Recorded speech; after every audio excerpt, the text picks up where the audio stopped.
Hello and welcome to the Fit for Privacy podcast. In this podcast, we talk to influencers so that you learn from the best. I'm your host Punit Bhatia. I help business and privacy leaders to create and deliver strategies for privacy compliance and trainings. Before we start, a quick reminder that the opinions and ideas shared in this context are not legal advice. If you need advice, you should contact a professional with your specific context. So let's get started.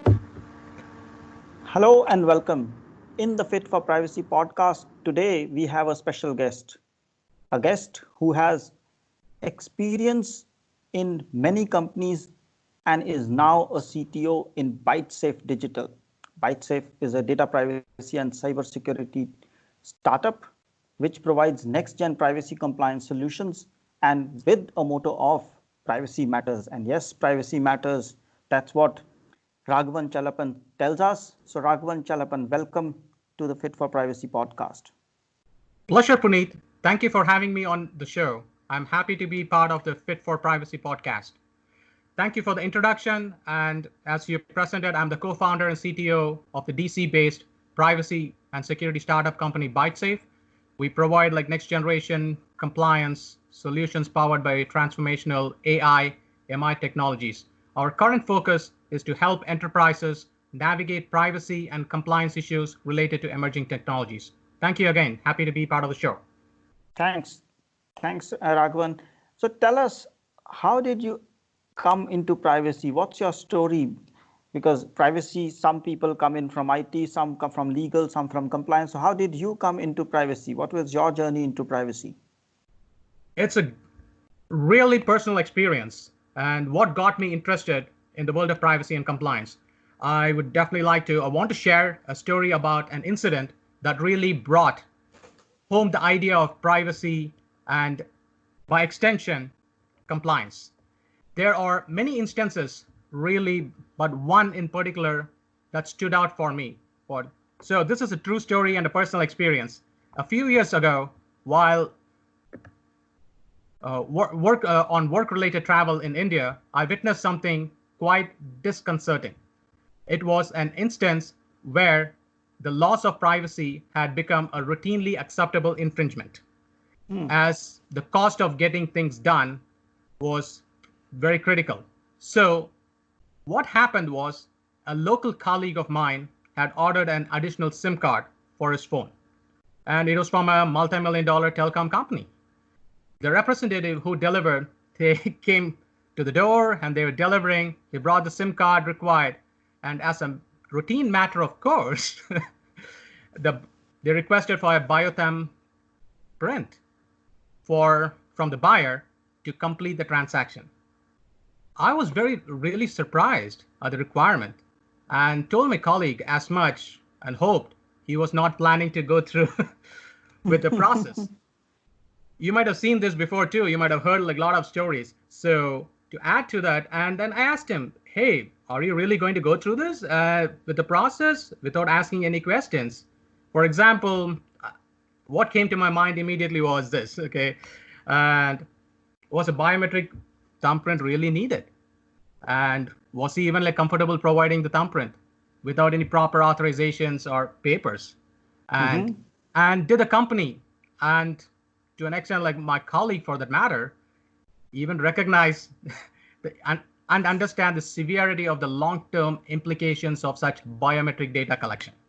And so I joined and we started probing the representative. We threw a volley of questions at the guy. Why did he need the biometric thumbprint? What happens to the biometric data collected?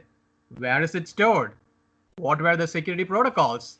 Were other customers comfortable providing their thumbprint?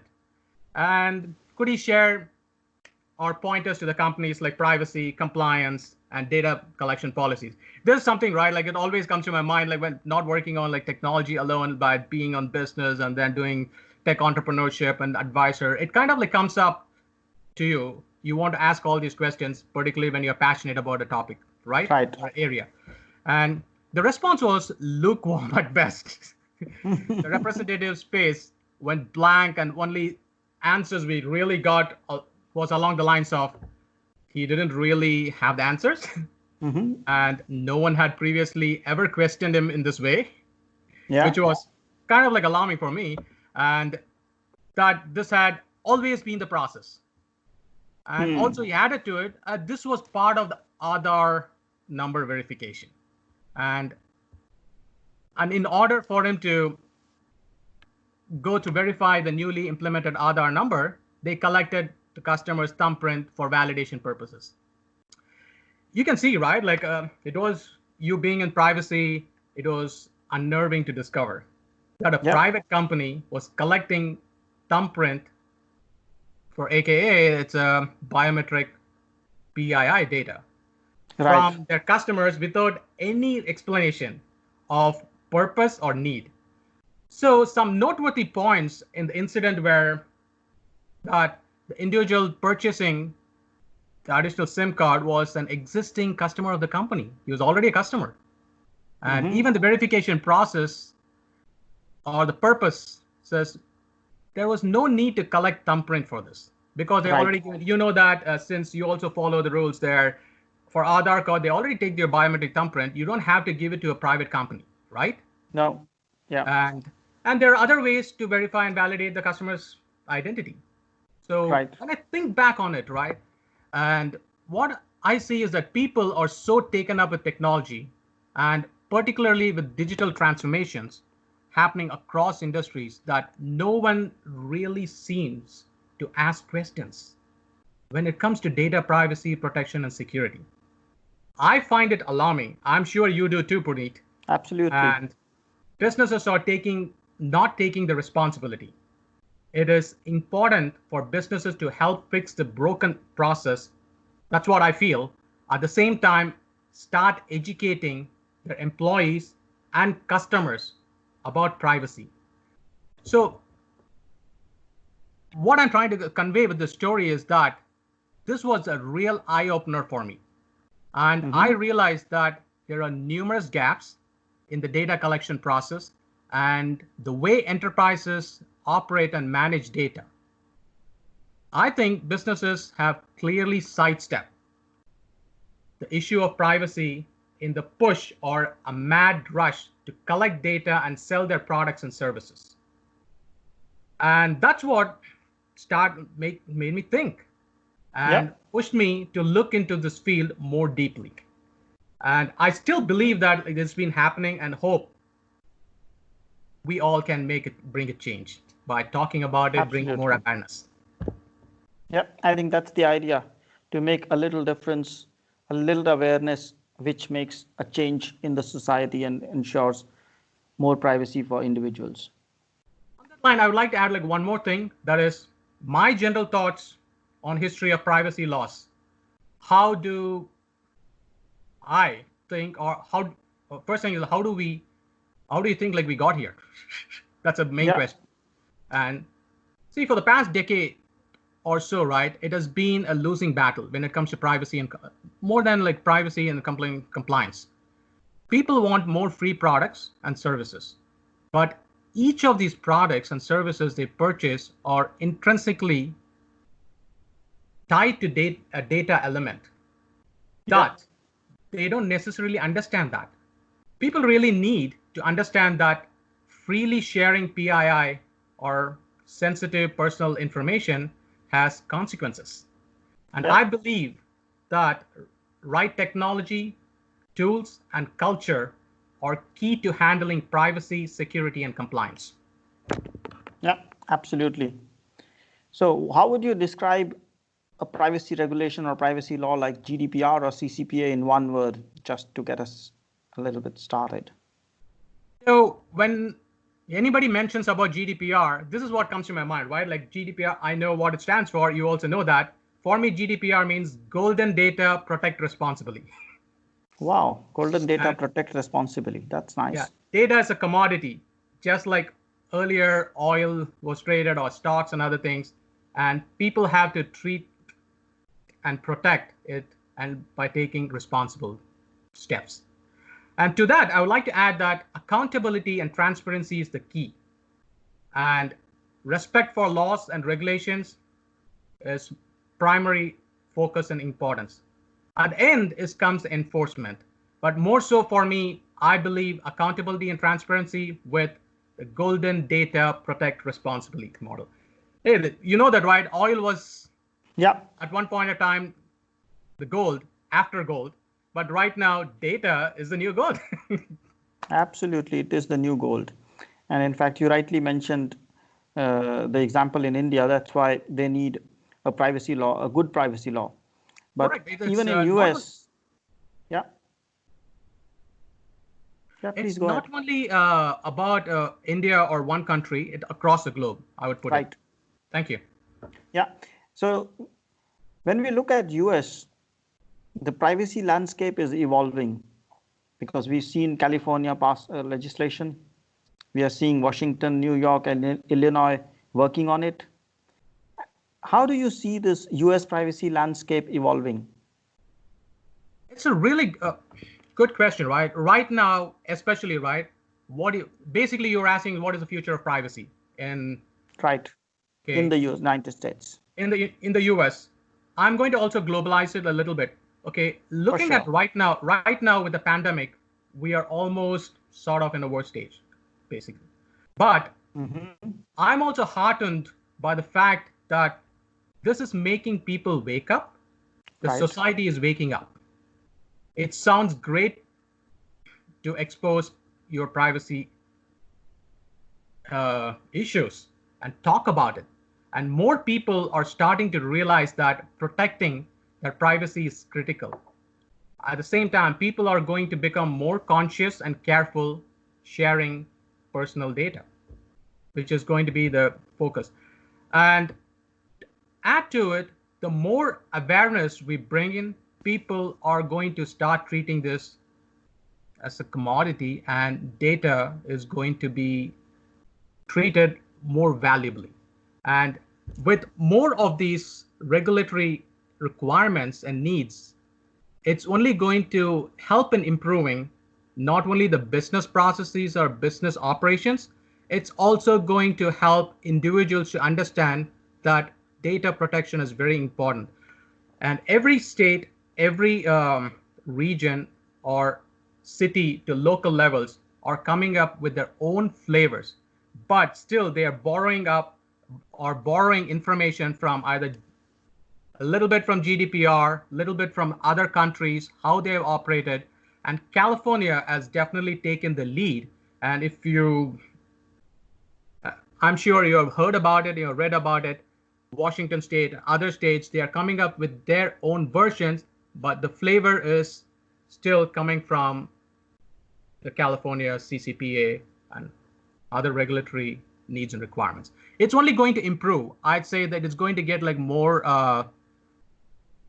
visibility, and it's going Mm-hmm. to only help and people noticing all these good things could be done either for businesses, for individuals. If I go back to my old, once again, the GDPR part is golden data, protect responsibly. Perfect. So in compliance, companies are facing risks in privacy and security. And in that relation, how do you think companies can manage these risks and find solutions to tackle privacy and security compliance in a responsible way? While the challenge is also to embrace the emerging technologies, because you do have your systems right now, but with AI, with machine learning, and with Internet of Things, and now pandemic coming along, things will accelerate. So how do they embrace this and how do they solve this challenge? It's a good question. Manage risks, find solutions using emerging technologies. All has got to work together right here. Or so Yeah, absolutely. your legacy systems are going to be retired, or you have to adapt some of the features and functions with emerging technologies. It could be AI, it could be like machine learning or Internet of Things. Businesses are embracing emerging technologies rapidly to enhance their digital footprints, and in the process are facing security, privacy, and compliance constraints. If Right. companies are too risk averse in their privacy stance, it prevents them from creating great customer experiences. That's my view, which are also critical to the business model. So it really becomes a question of how to balance personalization with data privacy. Since everything relies on computers, right, nowadays, and internet. Without that, hey, people use like your phones, mobile phones, to pay for payment, to buying things, or ordering things, and everything. So with growing threats in the artificial intelligence, machine learning, and IoT space, it is important for companies to take precautionary measures and detect attacks before they can happen and be proactive about security, privacy, and compliance.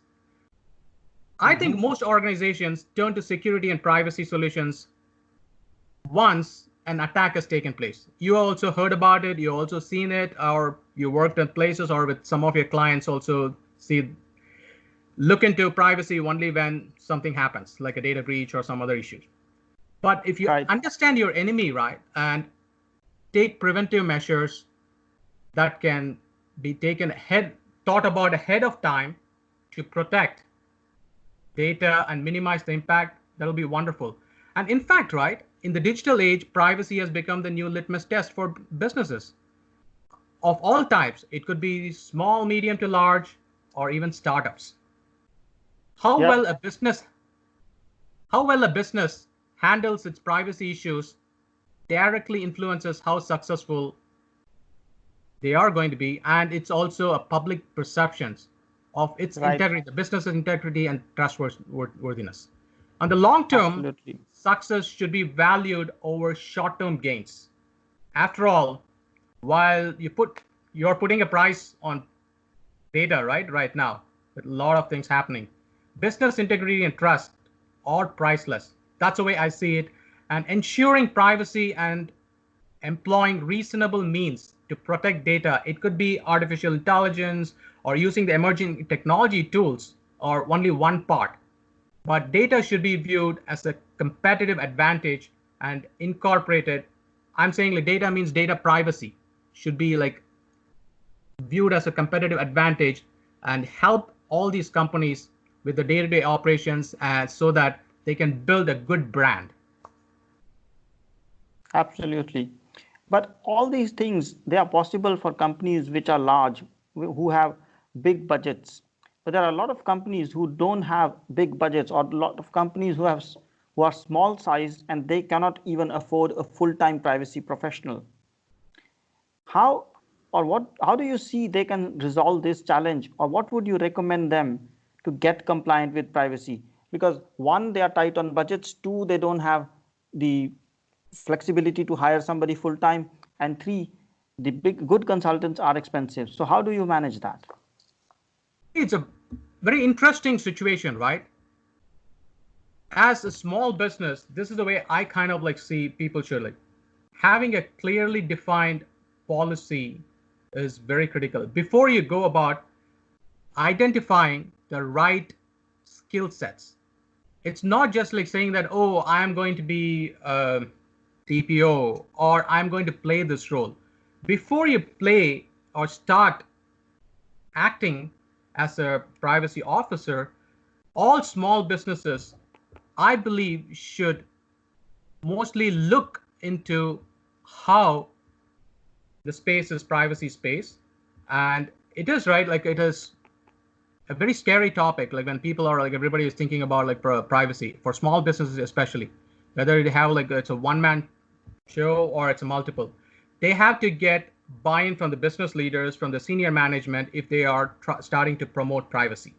At the same time, small businesses should think that data is the new gold, data is valuable, data is a public good. It is important for everyone to respect, and they should definitely make sure that they have a privacy policy in place. And at the same time, budgeting is like very critical. They have to use some of these resources that's available. That's one of the things like we are also working to do, is like come up with a service level where people can use it effectively, not spend too much amount of money. Yeah, I think that does apply to large companies. Correct. It applies to large companies as well, but small companies, as you were pointing out, it could be a one-man person or 5-person, but Right. identifying the right one person or 1 or 2 people within the organization who will be responsible for privacy and compliance related activities, so that they will be well educated on what's happening not only within the country and city and locally, also globally, so that they can introduce and educate not only their people within the organization and also their customers and their clients. So at the end of the day, having an understanding and not just knowledge, you put everything into action, and that helps you, right? You can showcase by having case studies or something put together, share with your clients. But having an understanding, that's the starting point. But more so, you have to introduce it and make it. It's just like air and water. You cannot live without air and water. No, So you cannot. You have to think and change your mindset a little bit. Not, yes, you have to focus on budgets. I understand the question. What you're saying is, hey, budgets are a constraint. But at the same time, you still need water, air and water. It's right now free, not No, water. it's not free. Exactly. So that's the key, is build your skill sets and have someone who is going to focus and keep an eye so that you don't lose your focus. Right. Now, privacy compliance can be complex, or it's a wide topic. So in your view, what is a holistic approach that, or what are the different aspects that companies should look at if we have to look at the holistic perspective or a 360-degree review of privacy compliance? What would you recommend as different aspects or topics? Once again, it's a very well put question, and it's not going to be easy. And you know that, and we have been like looking into not only from privacy, from digital technologies and other things. The game has changed with respect to data privacy and compliance. And especially in today's digital world, companies must comply, right? And as I've been like mentioning during your conversation, is data is the new gold. Over 2.5 quintillion bytes of data are created each day. Think about it. This was not the case 10 years ago or 15 or 20 years ago, right? And much of data consists of information that would allow people to be personally and individually identified. It's very critical. Right. And most of the habit forming products that we religiously are consuming are engineered towards collecting data either about us, our identities. If you push it forward, our preferences and even our behaviors. That's what artificial intelligence, machine learning, and deep learning are doing, right? Mostly they wanted to activate. You and I are speaking right now. Hey, who knows? Like Skype, they are looking at our movements, the cameras, and everything. They are going to hack. These are all, I feel, a little bit like more intrusive. So our lives are increasingly built around products and services, which, apart from solving our day-to-day issues, also seek to understand us. That's what the technology are doing. So there are like a two-part things which I would like to. So considering the large volume of data and transactional value of this data, as well as the regulatory changes in play, the current privacy and compliance management setup is not actually working. And it requires an update, a relook, and design makeover. Companies must take responsibility and must worry about their information, where it goes, just like a customer worries about the companies, what they are doing with the information. It is important for companies to invest and set up an overarching framework as a frame of reference when it comes to privacy and compliance. That is one of the things that's missing as part of this 360-degree change. You have to, I would like say, put it in a systemic change. You have to rethink, recalibrate. Enterprises have to do that. It's not just the individuals, it's more so businesses have to start implementing as they're investing more into these digital technologies. See, complying with privacy laws and taking necessary precautions to keep the hands of bad actors is very critical, right? When it comes to customers, you don't know what they are going to do, how they are going to use, when they will use it, all these things. In the end, like I say, we are responsible as businesses or individuals for many of the conditions of our lives. And we have the power and free will to change it. And when I say like 360 degrees, it is not like one thing. It's multiple areas, and one has got to make changes. At the same time, they have to figure out a pathway. I do understand this. See, it is typical or mostly right. Most of the people, there are people who are going to seek to profit from private information. So how do we bring a change? With a mindset of any futurist thinker, I would put it this way. Okay, looking to invest in anything that assists businesses to collect, retain, process, and utilize data in a lawful and ethical manner will go a long way. Sure.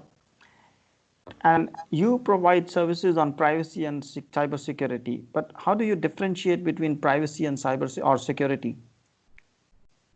You know, that's a very interesting scenario. Okay, why I say that is there is a major, good amount of difference. What is the difference between security, privacy, and compliance? Generally, when you talk to people, right, like what they think, like terms of when you talk about security, privacy, and compliance, it is often their thought, like they have difficulty to fully understand how these terms and also the aims of business initiatives, okay, why it is different. So according to me, how they differ and how they also relate to each other is very important here.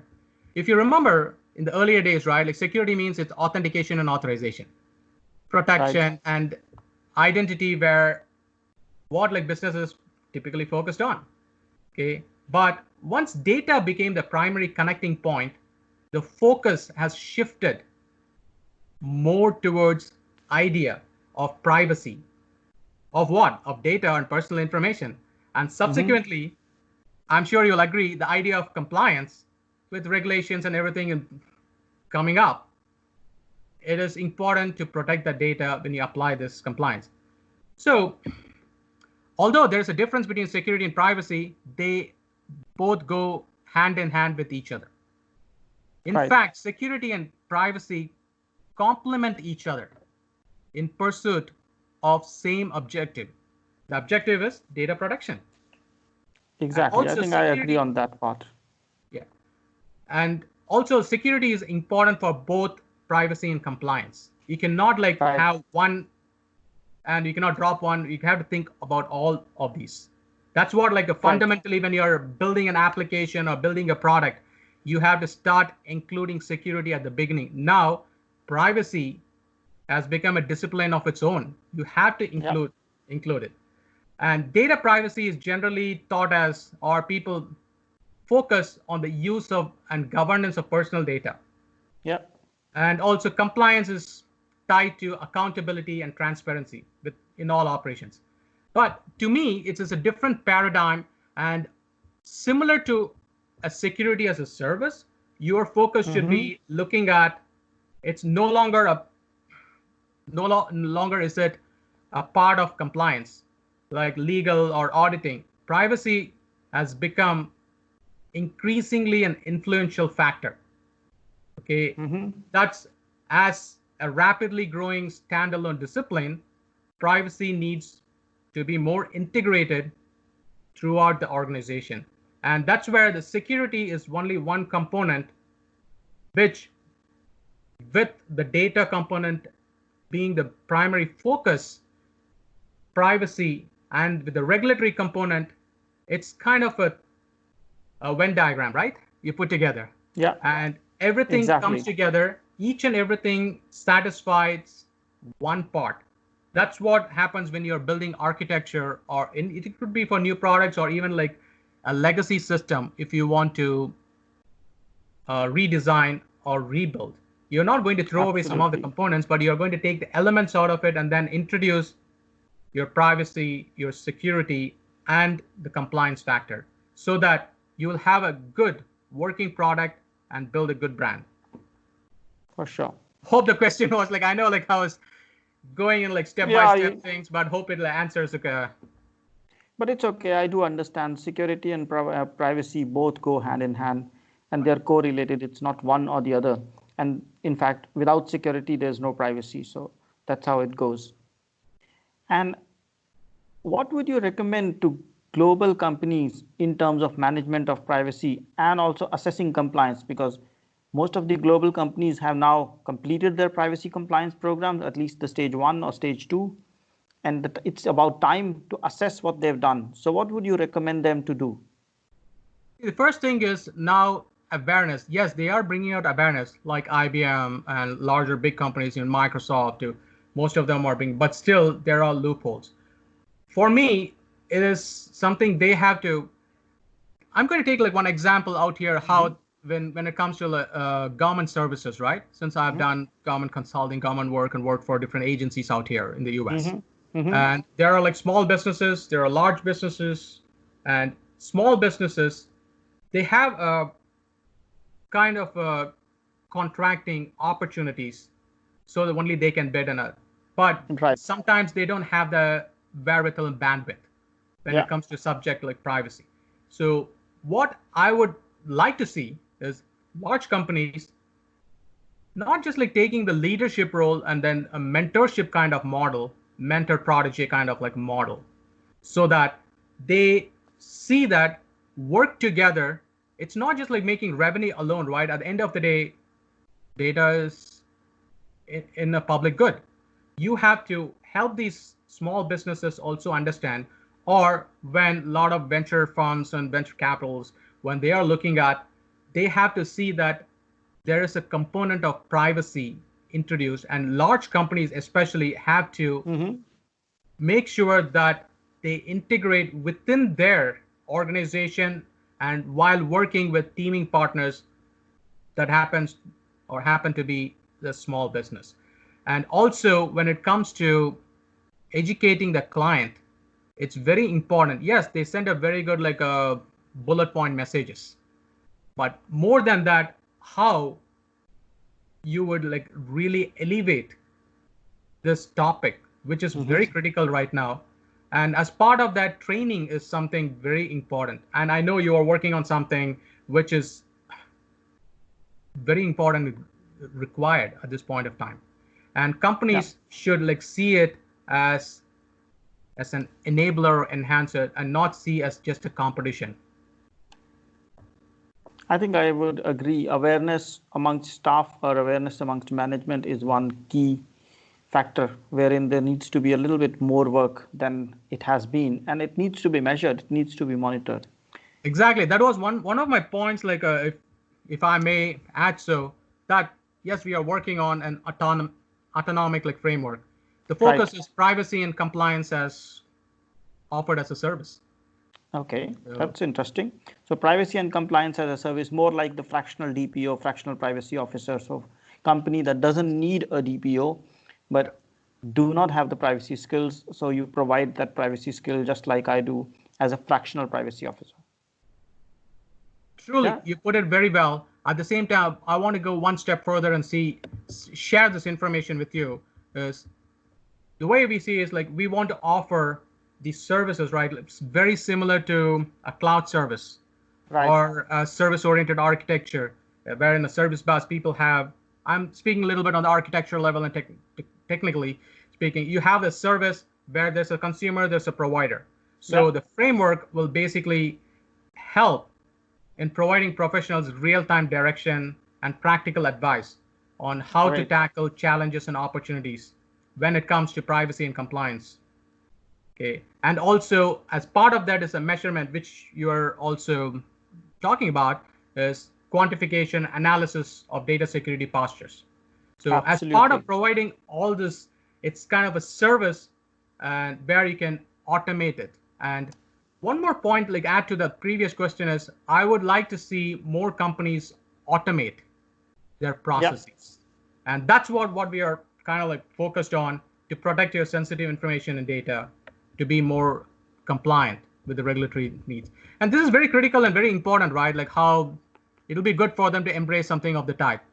And especially with the post-COVID world, businesses are normally investing in like digital tools and increasingly collecting larger amounts of data. It could be health data, it could be personal data, it could be pretty much like a lot of things. And they're even like going outside of their traditionally strict confines. They are collecting this information. Okay. It is vital for all our organizations to recognize the full impact of this increased data collection and start fully embracing data privacy regulations and implement data privacy principles to better manage the sensitive data that they collect. True. So it's a changing world that we are living in. Sure. Changing from technology, changing from privacy, and changing from what is going around in the world on a daily basis or minute by minute basis. There's so much of information available for us. And how do you keep yourself up to date and current in this changing and volatile world? Because sometimes it can be overkill if you read too much, and sometimes if you don't, then also it's dangerous. So how do you find the right balance? It's a very tricky situation, right? Like it's very hard and you get like a lot of information about different places and you want to know about pretty much like everything. And for me, it has always been very interesting point. I would like see it more so. I'm a very avid consumer of all things when it comes to privacy, which I mentioned to you. I'm very passionate about privacy. At this point of time, I think it's never going to die. Okay, it's going to carry on. And I track development in the privacy space and regulations in different parts of the world. And I talk to people, and not only like yourself, and then with a lot of other people, and try to contribute using some of the social platforms where it's relevant, and not on all of it. Like I'm very particular about that. And then from different continents to see like what their societies are when it comes to digital privacy. For example, when it comes to GDPR, I have an idea. I have like some other things, the data brokers, data controllers, and all these things. But if I would like to speak with someone like yourself, I might pose a question. Only when you ask questions, you might get some solution. It might not be the right solution, but I kind of like consume information in different forms, not just, read books. That's one of the things. And I have to say this to you, but my wife like wants me to make sure that I read at least like one book a month. That's interesting. That's very good. And she is very particular about that, like, because it's not the information, right? Not necessarily only about privacy. It's about like other things also. True. And you can put a different perspective of how data has become a key element. Yes. And hard thing is to, hey, we can use this for public good. You don't have to only think about the negative things. Take some of the noise and everything out and use it for public good. And being an environmentalist and public health person, her areas of focus, and she always like looks for the public good, and then she has been influencing, and which it's something I'm very proud and like I'm still learning. Absolutely. I think we all are learning. There's so much to absorb, so much to learn. It's not possible to say we are an expert, but again, it's in function of other people, and then we say, okay, yes, we can guide, we can help. Right. So what would be your one final message to audiences? I had to share something which I wrote about Interesting. a few days ago. It's not exactly a poem, and it's still a work in progress. I want to send a message. I think myself as in some ways as an activist, right? When it comes to privacy, I want to do something good, and not only for the betterment of myself and for the community. So I wrote something, and I thought I would share with the audience as we are wrapping up things. Okay. It's once again, it's still a work in progress, but it goes something like this. Privacy is a fundamental human right, goes the proclamation, for which the UN deserves a standing ovation. It is each business's responsibility to ensure data privacy, compliance, and security. But let us also say it is a co-evolution for concerted thoughts, values, and action. It's about each individual duty to not use technology blindly. When it comes to privacy and your PII, don't be ignorant. It is not pie in the sky. Only you know what is important, private, and sensitive. Taking control of your data is imperative. One who falters in the fight will not gain absolution. One who accepts defeat lacks resolution. Penalties and fines alone will not solve the problem. What is required is 360-degree change in the system. Respect customers' rights. Get consent before sharing bytes. It is the business's responsibility to comply with privacy and act with integrity. Privacy matters in the digital age. At the same time, freedom in privacy should be the new adage. Hope I tried to summarize our discussion and hope it gives a good message out. And I would like to say one more thing, that is, use technology wisely, value privacy. This is applicable to users, businesses, and product developers. And I'm open to any other queries. Thank you so much. It was so nice. You made the entire kind of privacy a summary in a poem. So that's really nice, really interesting. Thank you. So if people want to get in touch with you, people want to know more about you or your services in ByteSafe, where do they have to contact you? The best way to connect or contact me would be via LinkedIn. We also have a LinkedIn page, and then I would, if you search for Raghavan Chellappan, I think in spite of trying to keep myself like very low-key, it is available. People can look at like some of the things I've done, and other ways could be via email.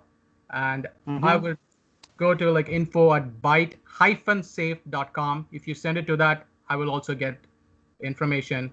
And those are two ways I would like to use for people to contact me. Absolutely. So it was great having you, Raghavan.